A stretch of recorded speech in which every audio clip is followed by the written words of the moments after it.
and is able to oversee them. And obviously those committees touch on all the major concerns that the students have, like food and tuition and parking and things like that. So obviously I'd be most productive in those committees. I feel like I'm passionate enough. And in this past year, I was on the parking committee, and we try to make some changes, but it's really difficult to add a structure, add parking, and we're always working on that. But as far as I'm concerned, those are the committees. The Student Affairs Committee is the committee that I'd like to be on. Rebuttal to Mr. Hijazi.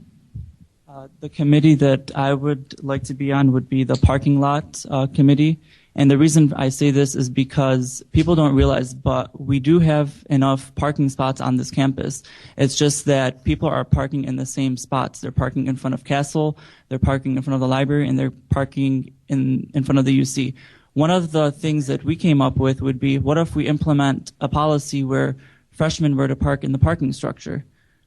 If you go, and also behind the field house. If you go to other universities such as the University of Michigan in Ann Arbor, Eastern Michigan, and Western, they have policies like this where upperclassmen get first dibs on the parking lot. And I think as vice president, I would be able to communicate with the vice chancellor and whoever that may be in order to have this mission accomplished. The next question goes to Mr. Al-Nabalsi. What should student government do in order to maintain the pulse of campus? Was that pulse? Is that the word you used? I'm sorry. Yes. Okay. I just have to quickly respond to the opposing vice presidential candidate in terms of parking.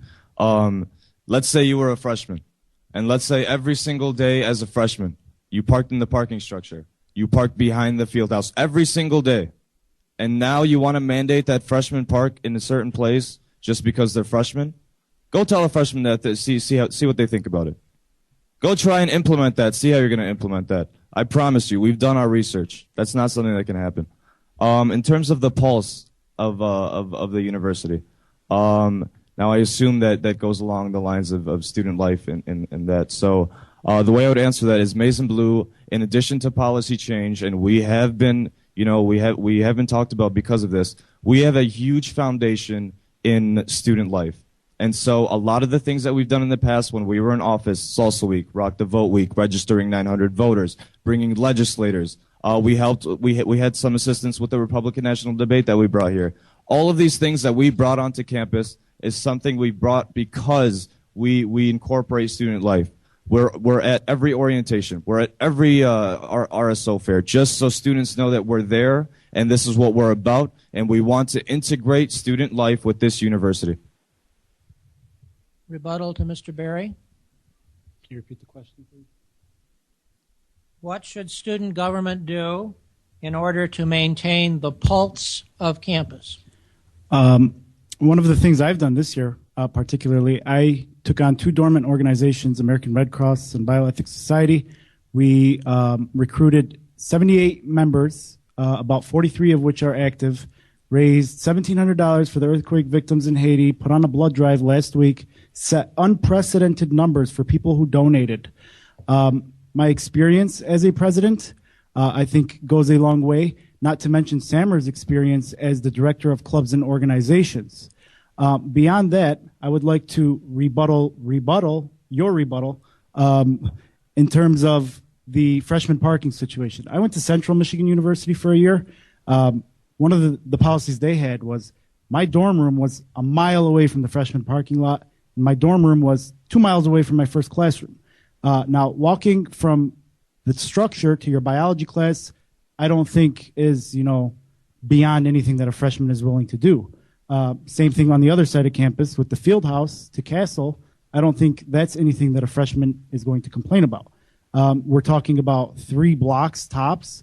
I think it's a very feasible policy. I talked to the vice chancellor about this. The only problem was that we have to pay the security guards now to actually do their jobs and check the stickers to see whether or not the freshmen, are parking in the right structures. I think that with our $17,000 stipend money that we've signed a contract, we've signed a notarized consent contract where all the e-board members, Sammer and I, have agreed to put our $17,000 back into the student body. Now, if the security guards aren't willing to do their jobs, then I'll pay them to do their jobs. The next question is to Mr. Berry. How would you improve the quality of a University of Michigan Dearborn education? The quality of the University of Michigan Dearborn education. I think this campus needs an ethical reform. I think this campus needs accountability, and I think this campus needs transparency. As Samra mentioned, we do not condone any of the chalkings or the spray paint, but at the same time, there's obviously issues that students have not had addressed, and it's gone beyond their climax, their turning point. Now, with accountability, I was on a stipend review committee, and I held my president and vice president accountable by cutting their stipends in half. That's just to show you where I stand on accountability. Transparency with the ticket system. Now, these senators are going to be held accountable, and it's quite transparent in terms of people actually doing what they're supposed to do. Ethical reform.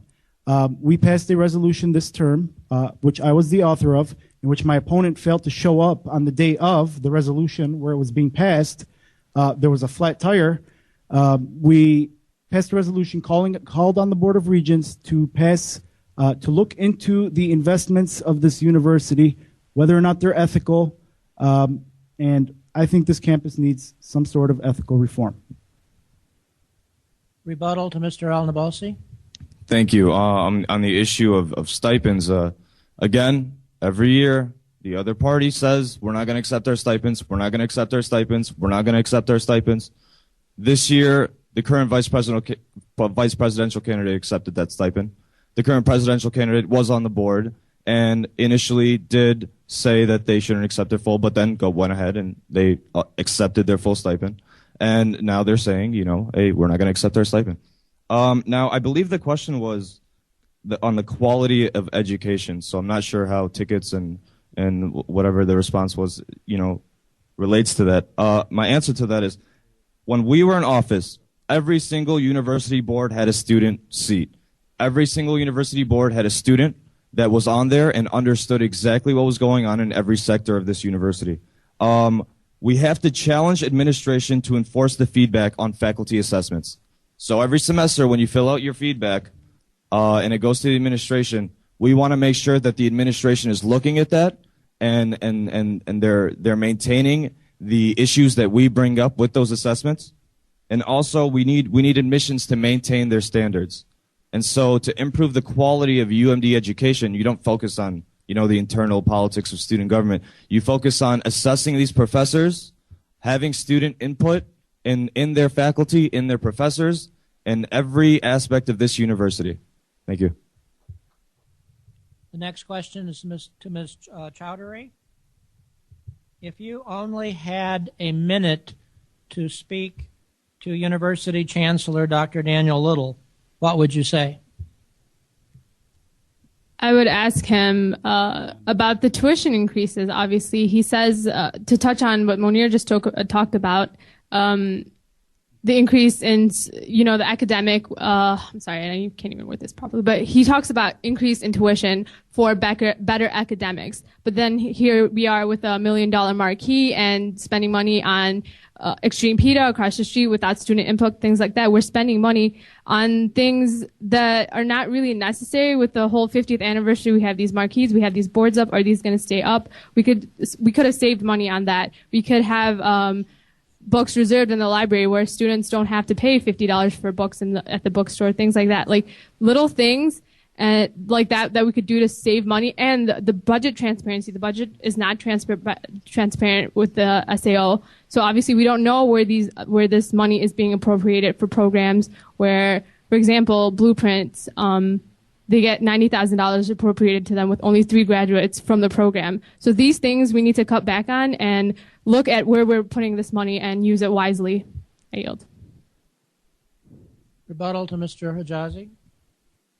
Okay, first I would say, dear Dr. Little, in light of the economic struggles that we currently face, I'm speaking to you as a student representative